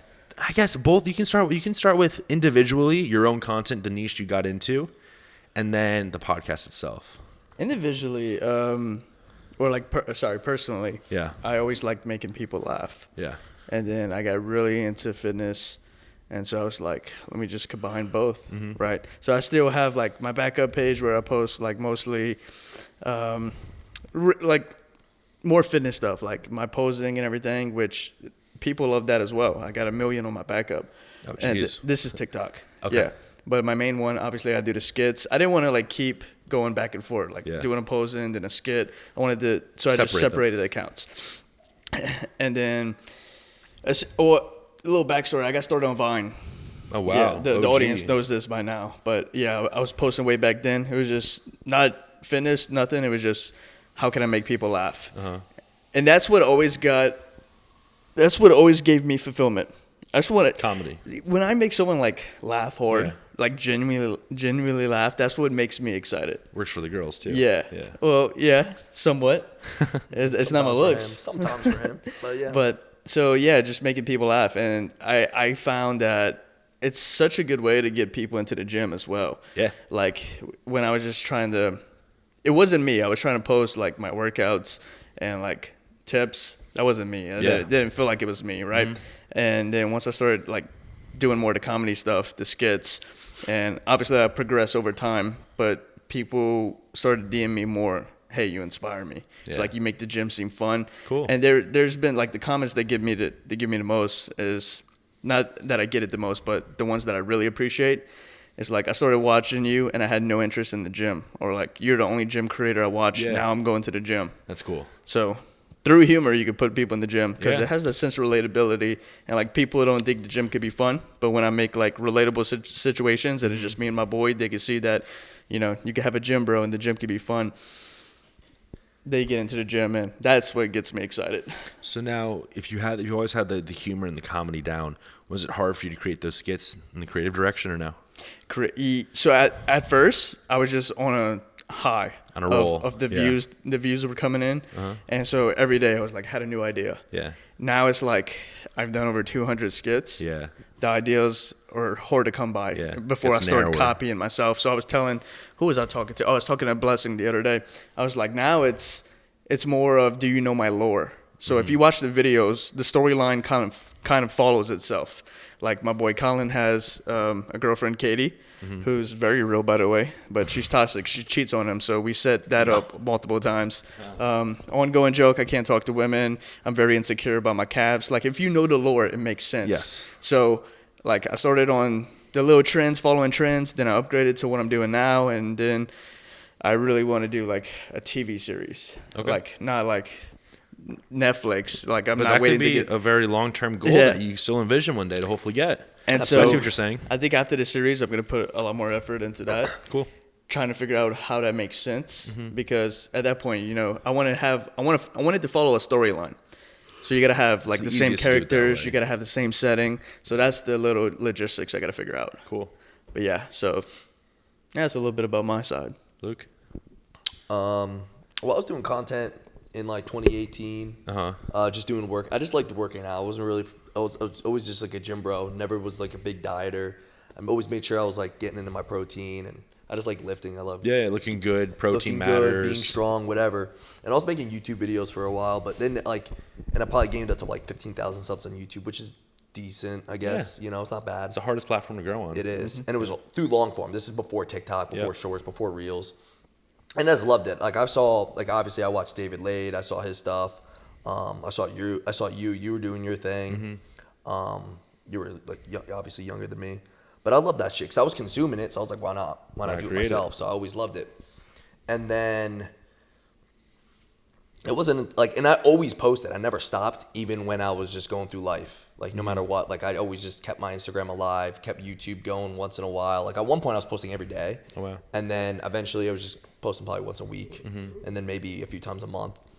And then TikTok rolled around, and that's probably where I started like hopping on trends, doing like more funnier style stuff. But I wasn't even using my voice yet. It was just like trends, and I was just like being goofy With the music and stuff. Yeah, with the music and like whatever it was. And then, you know, I started gaining some followers, started gaining some traction. Eventually, it was just started saying some Snowballing goofy effect, shit, yeah. and people like surprisingly found me funny. But like starting a social media or making an Instagram, I never imagined like it would be the content that I'm posting today. Like, not even close. Because like, even through school, like, I was really quiet. I was never like a class clown. I was only funny to the people that knew me, like were close friends with me. But yeah, I mean, it's fun, dude. I love doing this way more than like posting my physique and stuff like that. But I still love the gym way more than the next guy. Like, I don't like to skip. I always like to train. I feel the best on it. You know that. Yeah. Like, even on vacation, like, I'm gonna go in the morning, even if it's for 45 minutes. It just feels good, and it doesn't bother me. So, What happened? Am I still an angle here? 2-3 years ago, I started gaining some traction on TikTok. My Instagram started growing. My YouTube started growing even more, and sponsors started to happen. And here I am. Cool. Was that your question? Yes. Yeah. You answered it well. So now I have a question for you two. okay. This is something I've realized with myself here and there. You know, do you, like, long-term plans, do you plan in 5 years from now when you're 32, 31, are you still doing a podcast and fitness content, or are you trying to transition in a way to have your community be maybe monetized in a different way? I mean, with the podcast specifically, I would love to see where it takes us. Yeah. I do see this being a long-term thing. As for the fitness space, I don't know how many podcasts are out there, but I'll say it on air. We're going to be the biggest. If we're not, we're going to be the biggest one day. Okay. Because I think we have differences of personality. I think we have the most. I hope this isn't coming off cocky, but like we're relatable to most people because we're not super heavy on the bodybuilding side. Yeah. We're just normal ass dudes. trying to kill me, buddy. Get him sick. Hey. But I would say like we're very normal ass dudes. We just like to work out and make people laugh. Yeah. And that's essentially us. But when it comes to like my audience, I don't know if I'll ever stop posting content. But there's gonna come a day where you no longer want to push codes. Like I don't want to be yelling code SHREDZ forever. Yeah. So Exactly. that comes down to, you know, having your skin in the game, starting your own business. And that's in the works currently. Cool. Good And for you. so, yeah, that's what I think I'll always find a way to do some sort of content. In fitness. Or wherever. Wherever. Gotcha. Yeah, Wherever. I mean, content's really bigger now, especially in the influencer game. But the reason why I ask is because, some people don't realize that there's always new kids coming around the block. And Hell yeah, there they is. eventually realize that maybe if some people can't adapt to the new trends or whatever, you're just going to wash out. I'm not saying it's going to happen to you guys. But, like, for example, I never adapted to TikTok. And that definitely hurt me more than benefited me. And then you just got to kind of realize, okay, like, would you be content and happy making the same content when 5 years from now, 10 years from now, when you have a family, maybe? Like, do you feel maybe a little bit different? So it's just like great questions to ask, because like I know personally for myself when I was 18, my YouTube videos were definitely a little bit more fuckboy-y. And then I kind of realized, as I kind of got into a serious relationship, so I was like, definitely don't want to make that content anymore. So it's just like kind of changed. And obviously my viewers saw me as that for one point. So then when I change, maybe they don't like that change. It's just a good question to ask. Yeah, no. I mean, I think the social media is going to keep growing anyway. It's only getting bigger. I mean, I hope I never get to the point where I'm like relying on like TikTok Live, like Jason Nash or something like that. Yeah. Like, not to like bash him or nothing like that. He's doing his thing. He has a family, No, I know whatever. what you're like, saying, each your own, respect to him. But like, I could make funny content in some shape or form for a long time. I like doing it. I think it's funny to create videos. Hopefully it evolves to something bigger. Like maybe one day it would be like on TV, Netflix, whatever. But that's just fun, man. And lifting's another thing. Like I don't plan on ever stopping either. Yeah. So yeah, with that being said, I'll keep it going. You guys both mentioned Netflix. I wonder if there's a Netflix things already in the works and you guys are just slowly teasing at it. Slowly edging Unless he got something I don't know about. I'm going to work on an idea that it's going to be good enough to where Netflix reaches out to me and I turn them down because I want full creative control. What if they give you full creative control? If they give me a lot of money, I would take it. Yeah, you would. Yes, you would. Because at some point you got to start delegating stuff. And my problem is that I'm like picky about how my stuff comes out. And like I have the vision in my head and I want it to happen that way. And sometimes I feel like only I can do it, which is not true. There's, if you teach somebody or maybe somebody has the same mindset as you, you could delegate stuff. Yep. But the TV series one day. See, okay, you ever heard of I probably mentioned this multiple times, Jimmy Tatro? Jimmy Tatro. He was in 22 Jump Street. He was the guy with the red hair. He played a football player. Real Bros of Simi Valley? No, you ever seen that? I've watched the movie. I just can't think of the character. But essentially, that's basically how he started out. He started out on YouTube making skits, and then his content upgraded. Okay, maybe actually now that I'm hearing the skit part stuff, I've definitely seen like through like an Instagram page a guy that done skits that got into movies, and then he was talked about. That's probably him. That's one of your goals is essentially have your skits bring you to then. Yeah, if you've seen shows. I feel like if you've seen a clip of Real Bros of Simi Valley, you would know what I'm talking about. Okay. Anyway, so he made his like TV series Real Bros of Simi Valley on his page, right? And that the next season, they did it on Facebook. Facebook had a deal with them, and then the next season, I think it might have been Roku, and then now they just had a movie come out on Roku. Wow. So I mean, there's levels to it. I was on a Facebook show once. Were you? Yeah. What was it? I forget the name of it, but when I was living in LA in 2021, we were hanging out with Taylor Holder, Bryce Hall, all that group over there. So we would go over to Taylor Holder's house a lot. We were in the back, me and Grant. Yeah. In the back of what? In the back of the videos. Like we'd be like at their dinners or hanging out at the pool, whatever like that. Yeah. You dance? You dance with them? I don't dance. You hit the Renegade? No, I never did TikTok stuff. But we were just genuinely good friends with, how did it happen? We were good friends with a guy named Nate Wyatt. He DJs now, but yeah, he was doing like the typical like TikTok Renegade stuff, dancing and stuff. And he had some good traction. Renegade. And then Facebook would essentially get these group of TikTok creators together, and then they would rent them out a house, and they would have like a 12-week contract to create like a show there, and they have like a full-on film crew, whatever. And yeah, we would just hang out with them, and like, they'd be on set sometimes, like just do whatever you want to do, bro. I met Nikita Dragon. Don't know Nikita Dragon? You know Nikita Dragon. Nikita Dragon hit on me, bro. Really? Yeah. She liked me. She's a he. Okay, cool. He is called a she now. I got you. Prefers a she. Okay.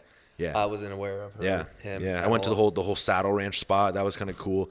This is kind of known, at least a little bit on another podcast, but I matched with James Charles on Tinder. Now, you're going to call me out, but here's the thing. Why did I match? I wanted to see if he swiped right on me because he identified himself as a girl. Interesting. Yes, when I first went to LA, I opened up Tinder. I was 18 in the Uber going from the airport to the Airbnb. And I'm just swiping. I see James Charles with a verified mark. I'm like, it's got to be a bot. I'm like, but just in case, low key though, I want to see if he swipes right. Swipe right, instant match. He messages first. And I was like, shit, what the fuck? And he wanted to hang out. I just never fulfilled it. Yeah. I left it there. Sure. Swear. He's like, I actually signed 3 NDAs for that, so I'm kidding. But yeah. Yeah, no, LA LA's interesting, man. It's just like, have you guys lived in LA for a little bit or no? Yeah, No, we just visit. visited. Yeah, I mean, like, I lived there during the COVID times, and yeah, I just like met Noah Beck. Noah Beck follows me on Instagram still. That's pretty cool. Nice. Yeah, big Hell yeah. name. Saw Dixie D'Amelio once at the gym. Saw like Cool. Steve will do and stuff. Just like big time people that you're like, huh. And everyone's doing the same shit, just at different scales. Yeah. Right. It's Yeah. funny about Noah Beck, my first ever fitness TikTok to ever pop off. He Was Noah commented Beck- on. Oh yeah. Yeah. Look at that. Still very random because Yeah. I was like, I might have had like 4,000 followers at the time. What was remember what the skit was? How I look in a shirt versus how I look shirtless. Uh-huh. And he was just kept it casual. He's like, absolutely shredded, bro. Yeah, that's what he says to me too. Yeah. my DMs, he's like, "You're so shredded or absolutely shredded, bro. Yeah. How do I get you like you?" Oh, that's so funny. Yeah, that's good Damn. shit. Hell yeah. But I don't know. We might make some more trips to LA for like extended periods of time because there's so many people out there, man. There is. Would you live in LA? Full time, like move. Mm-hmm. Like for like a year, 2, 6 months. If it 6 made months would be, sense. like max. If it made sense. But I don't know. I haven't lived there to really know whether I'd hate it or not. So I lived there for 6 months, and I think I lived there at the perfect time. I was 18, living with Jesse, James West, and Yep, Grant. I was gonna bring that up. And I moved there with just a suitcase, with just some clothes. I was sponsored by Gymshark at the time, and I had no car. We just had an apartment, splitting it 3 ways in rent. How much was rent? It was always pretty cheap. It was either, I can't remember the number, it was like 800 or 1200. I feel like it was more 800 because it was 3 people, and me and Grant shared one bedroom, and Jesse had the master, so I think Jesse paid a little more. But yeah, it was pretty cheap, like affordable. And I knew like I was making like, I think I was making like around $3K a month at that time through like Gymshark, Gorilla, and then YouTube. So I was like, okay, I can afford, this $800 a month rent. I don't have a car, so there's no need for gas. I just got to pay for groceries, my gym membership. I'm good. Yeah. So we went out there, and then I blew up my social media. I went from, I forget what my numbers went to, but this is when Jesse was blowing up and stuff like that. My videos were getting like over 100K views, like 140K views on average at the time, doing my Road to Pro shit. And it worked out well. I loved it because we would literally, morning routine was we'd wake up, me and Grant, same time. He was filming me. He'd edit for me. Wake up in the same room, brush our teeth, get ready for the day, eat pre-workout, wait an hour. We would then walk 15 minutes to the left to Zoo Culture, record whoever was in there, whatever it was, our vlog for the day. And then if we had to go grocery shopping, we walked 15 minutes the other way of our apartment to the Target, and we would bring a backpack, and we would just walk back home with like our chicken, whatever it was. And if we had to drive anywhere, it was an Uber. Yeah. So it was pretty cool because we didn't have to worry about a car or anything like that. It was just super low maintenance, and it was a vibe because like Zoo Culture was open in this COVID time, so it's definitely a good time. Damn. Yeah. Oh yeah. Crazy. I kind of forget about all that. He kept it open. He was getting a lot of shit. Yes. Bradley. Yes, he was. He had like all the lawsuits, and he was just like, he was for the people. He kept it open. We remember one day we had like a health inspector come in, and everyone he made everyone put on a mask and just stare at him, make him feel super uncomfortable. And maybe we like boo or give him a thumbs down or something like that. But like, I have it on my Snapchat. Yeah. That's very interesting. Very interesting times. Damn, time flies, bro. That was like 5 years ago already. But I remember feeling like I was seeing his post about the gym trying to get closed down. Like it was like yesterday. It's Yeah. nuts. 4 years ago. But yeah, I remember that. Yeah. 2021 is when COVID hit. Mm-hmm. Or it was 2020, but at this point where he Okay. was keeping the gym open and stuff like that, because it was like already like kind of fading out slowly. It was right. 2021. So yeah, I was living there at this point now for a month. Through social media, you ever met somebody that was just an asshole? In social media? Yeah, because I'm sure you ran into a lot of people. Any weird things in LA?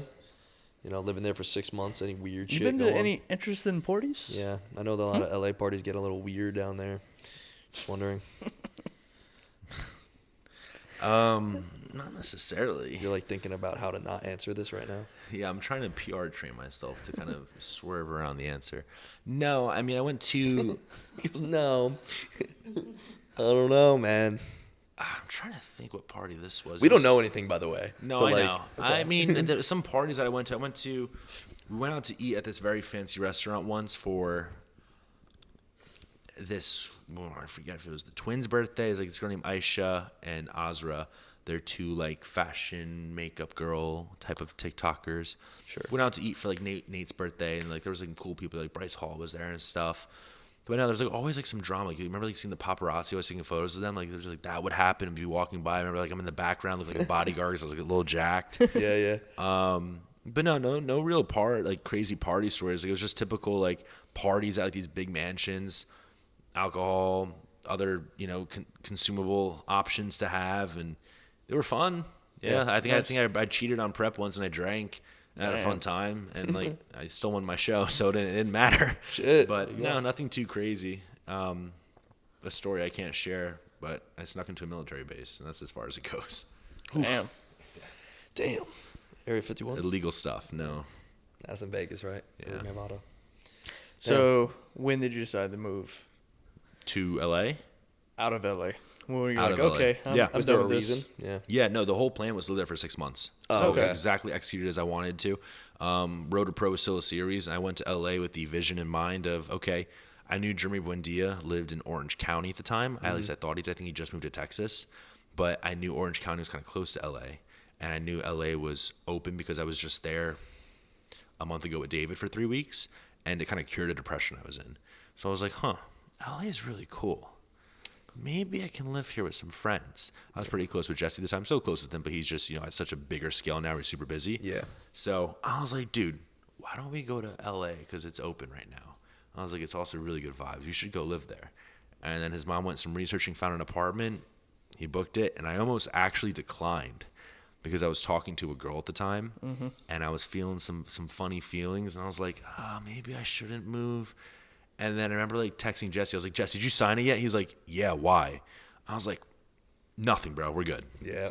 And then That's real. moved out, stopped talking to the girl immediately, and had a very successful time out there. And then the whole plan was, okay, I'm going out there from January 17th to around the end of May because I'm competing on June 5th in New Jersey. So I was like, okay, Road to Pro Series essentially happens all throughout there. I had to come home around 2 to 3 weeks out to compete in my show I had to requalify at. And I did just that. And then I won that show again. Great time to go out there, too. Nice. Yeah. Escape Jersey's winter. It was. We went out there in the heat wave. I remember it was like high 90s, beautiful sun. It was an amazing time. And then I got picked up by YoungLA out there because they saw I just moved out there and stuff. So that's when you left Gymshark. Yeah. During that 6 month span. Mm-hmm. Okay. So okay. I was still working with Gymshark at the time, and I was actually rocking both brands for a little bit. Okay. So Didn't know YoungLA hit that. me up, and they were like, "Yo, we saw you moved out here. We're actually located like in the same town you're living at." He was like, "Can we drop you off a care package?" And I came with just a suitcase, so I was like, "Dude, free clothes?" I was like, "I'll take that." I was like, "Hell yeah!" Up my wardrobe up. So they sent me some clothes, and a lot of it was lifestyle, and I was like, "Yo, there's no gym brand doing this right now." I was like, "I kind of like this. This is different." So I asked Gymshark, I was like, yo, YoungLA kind of hit me up. They have some lifestyle stuff. Am I able to rock both brands? And at the time, they're like, yeah, you can do that. Just make sure you stick to lifestyle. So I did. If I'm being honest, I kind of pushed the limits a little bit. I would wear compression pants and be like, yo, these sick shorts. Not gym shorts, they're shorts. And eventually it became an issue because me and Lex were both doing it. And they were like, all right, we gotta talk about this, guys. They hit me up. I was like doing a gym photo shoot. They're like, you at a gym doing a photo shoot right now? I'm like, no, I promise not. Like, I was pushing the limits. Damn, you were like straight up lying on the call. Yeah, so I apologize, Andy. I knew I kind of gave you a little bit of a headache there to deal with, but they flew me and Lex out to Colorado to their HQ at the time, and they were like, yo, we're terminating your contracts right now and offering you a new one, but you have to be exclusive. Nice. So you can take this offer, or you can work with YoungLA. Sat on it, and I was like, I'm going to work with YoungLA at the time. So made that decision. It fit best for me. I aligned with the brand. At the time, Gymshark was kind of going in a different direction. Their clothes were a little bit interesting too. I just knew like I actually truly, fully enjoyed the YoungLA brand. So I made that decision then. Yeah. Oh, yeah. Nice. That was a cool story. Yeah. That was. Go ahead. Oh, you said that was? No, that was a Yeah, cool yeah. story. Yeah, I didn't know that. Yeah. That was like the window when all that went down and stuff like that. It's That's actually- true. That makes sense. COVID time. And It's been 4 years now. That's crazy, bro. yeah, 4 man. years. Time flies, man. It really does. fly. Yeah. How does it feel to only be 22? Good. Yeah. Yeah, it feels good. Yeah, 22 is like a cool age because it's like young 20s. I'm very fortunate to be in this house that I'm in, you know, and have like the life I have in front of me.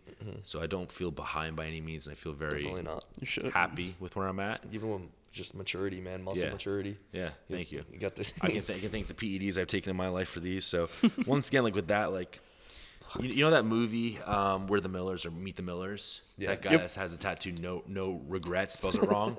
Like I truly No believe, regrets. like I'm like I stepped out before I hit rock bottom, or before I went to the hospital or had an organ explode or anything like that. So like I don't have any regrets at the moment. If I do have to go to the hospital, my life is short and I'll have a regret down the line. But at the moment, I think I played my cards right where I stepped away before I got seriously injured or had a health complication. So like everything in life shows you it gives you a lesson. You know, every decision has a reason. Every reason has a decision, and you learn a lesson from that. So I learned a lesson through what I took, what I've done in my life, and yeah, just live life with no regrets. Nice. Not too bad, right? Not bad at all. I got a random question. Go for it. See some nice forearm tats right here. You think we could pull those off? Like off my skin. No. Yeah, you got a knife? Yeah, I have impulsive thoughts sometimes, so maybe we can shed them off. You regret any of those? Interesting. Yeah, one actually, but it's whatever. It's not like killing me. I'm like, oh, I'm gonna get lasered. Like, no. Do you have any tattoos you guys regret? Do you have any tattoos in general? Nope. No. My dick. That's what I was asking. We don't have any tattoos. No, Yeah. we don't. So the story with me and tattoos was when I first went to LA. My knee hurts. Sorry. Sorry, no, you're chilling, bro. When I first went to LA, it was with David for 3 weeks because it was during the COVID times, and we went and I wanted to get a tattoo for some reason. No one in my family had tattoos. I was just like, it'd be really cool to get a tattoo. I'm 18, so I was like, I'm in LA. Why not get a tattoo? So I met some kids. Had Actually, freedom for 1 minute. actually, what'd you say? You had freedom for like 1 minute. Yeah, You're and like, I thought oh, of it. shit. So we actually saw a kid at the gym today when we were leaving. He waved to me. His name's Chris. And I met him when I was in LA. He was funny enough, but the day before I left New Jersey to fly to LA for that little trip with Dave, there was this group of TikTok fuckboys that rented out Iron Revolution for 2 hours at nighttime. And I'm talking to you and I'm like, what the fuck is going on? They were like TikTok fuckboys, douchebags, flannel, shirtless, like literally they were drunk, vaping in the gym, working out, like recording content. Yeah, like that was my reaction. I was like, what the fuck is this, right? Yeah. And he's like, dude, like they wanted to rent it out. I'm like, just don't drink here, like don't do anything. You can work out and be safe, but like whatever. And then I'm in LA, like literally 2 days later, and I see like one of the fuckboys at Iron now here, and I was like, yo, I'm like, weren't you just at Iron? He was like, oh yeah. I was like, what's your name, dude? What's That's up? funny, He's like, hey, man. I'm Chris, bro. This is Kyle. I'm like, oh, you were there too. And like, yeah, and they're like into TikTok. They were doing like the typical like fuckboy TikTok, like thirst trap shit. Yeah. And they were just like kind of just like gym bros, honestly. And I was like, cool. Like, we kind of hung out a little bit, went out to eat, and then I was like, yo, you guys are really cool tattoo artists. I guess you guys got tats.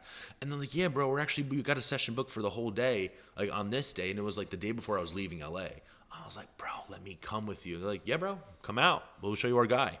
So I was like, all right, cool. Let me try to like find some ideas. So I got this. I created myself. It's a wolf. This is I forget how it is, but this is the moon my brother was born on potentially. This is Potentially? This is, you're about to stop laughing real quick, right? Okay. This is my brother's birthday, and then this is the moon when he died. Okay. Yeah. See, stop laughing. Yeah. It's okay. Sorry for your loss. Yeah, no, it's all right. I never got to meet him. So he was older than me. He'd be like 33, I think. Never got to meet him before. Okay. Essentially why I'm here today. But so I wanted to get something for my brother. He died from cancer. So I have a cancer ribbon here, and then connecting is a heart. You kind of see that there? Yes. Yep. So they were all kind of like for a reason. So I was like, okay, cool. So I got this. I created that myself. The heart, cancer ribbon. And then I was like, this is over here. I want something symmetrical. So I got a diamond because diamonds are forever. I was like, why not? Okay. So I got those four. And then the girl I was talking to at the time liked tattoos, so I was like, fuck yeah, bro. I got tattoos now. Forearm tattoos are tough though. Yeah, they they're look not too good on bad. you. Thanks. And I like they're not colored, right? It's just black and white. It's just like the typical, like, I don't know. I think it's like a green color. It's black and white. It looks a little green, but yeah. I like how it's all kind of the same shade. Yeah, so then like, Looks good on you. then whenever I went to LA, and then I moved there, and I got tattoos here and there. Then I got like this piece of statue of David I thought was pretty cool. I think he did a really good job there. They're all by the same dude, the same guy, Mario. He's actually on the Beast Games, funny enough. Yeah. Oh, yeah? Dude, LA people are crazy. He has a tattoo shop, a dispensary in the back of it where he sells weed. Next door, he has a sandwich shop, and he's an actor, tattoo artist, a porn star. Like, they have so many different occupations out in LA. It's crazy. Holy shit. But yeah, so then eventually when I moved out of LA, I got like a couple tattoos when I lived there. Whenever I visited LA, I'd get a tattoo from him. So I'd always like book an appointment, get a tattoo, get a new piece, whatever. I think I missed maybe like one session. But yeah, that's essentially the story behind my tattoos. Which one you regret? I think the one I regret the most is like this sword. I think it's just like this hand looks kind of weird. Because I wanted to have like the sword and the arrow kind of collide, and I'd rather them kind of touch and like the spark be smaller, but like, the spark's kind of big. But overall, I don't really care too much, bro. It kind of fills in that gap. Yeah, I got some doves. I made this cool bracelet piece. It's like Medusa, a rose. I think that's like Aphrodite or something. And then I have some doves for my family, and like this filigree was supposed to like kind of fill in the sleeve, but it's kind of just like kind of random. So it's like, it's whatever. Kind of shows a point in my life where I just put some ink in my body, and I think it looks kind of cool, a little aesthetic. It doesn't look bad. I'll tell you that. So yeah, It's definitely I'm not content with it. It's cool. Maybe I'll get some more. Then I have one more here on the back. Actually, my last one is it's an Asian saying, Korean saying, I don't know, some Oriental saying. It's called it's called like gamma or gamma, and it talks about like perseverance. I forget the meaning of it already. So maybe I regret that one. I don't. Me and Grant got it together. Yeah, We got it after I turned pro to essentially like resemble the road to pro, just persevering through. Because I almost quit 10 days out. I almost didn't fulfill it. I almost not do the show. Damn. So perseverance is the meaning of that. Cool, man. We should get matching tattoos. No. Me and Grant did. Yeah. Why you shut that down so fast? Because I'm just kind of not against tattoos, just like for myself. It's kind You're against it. Wow, so you hate Anthony. Yeah, I just hate you, Anthony. What if you get like a tattoo on your toe?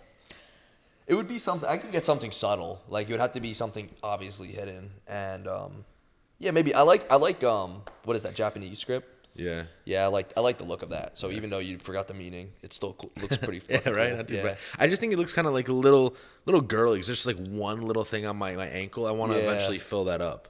I wouldn't get my foot tattoo. That looks kind of weird. But maybe I'd get like, I always wanted like kind of like a calf sleeve. That'd be kind of cool. You could definitely rock pull a it calf. off. Yeah.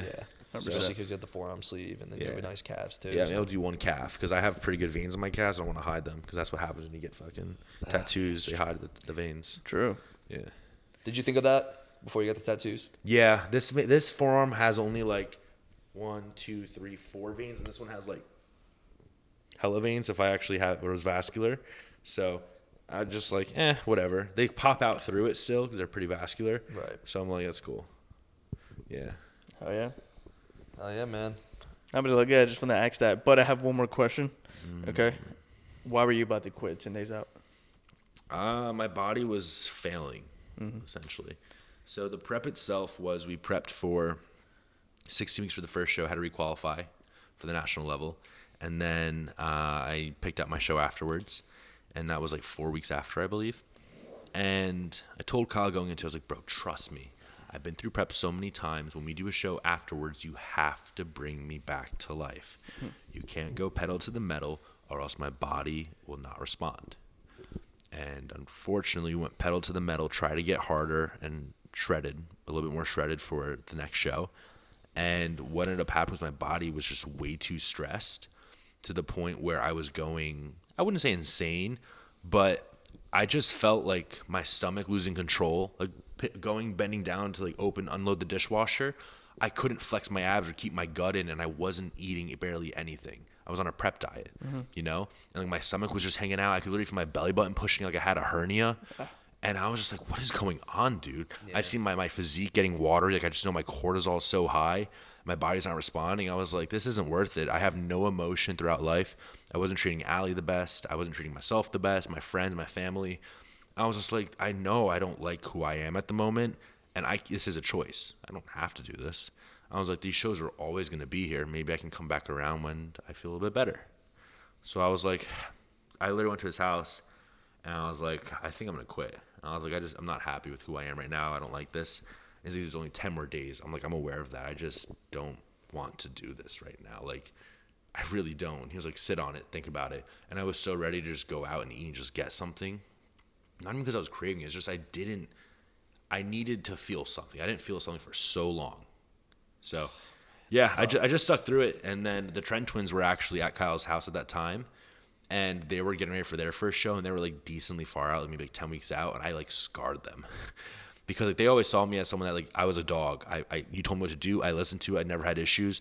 Do. I eat the same shit every single day. And something just hit me where I was just lifeless. And I literally scared the shit out of them.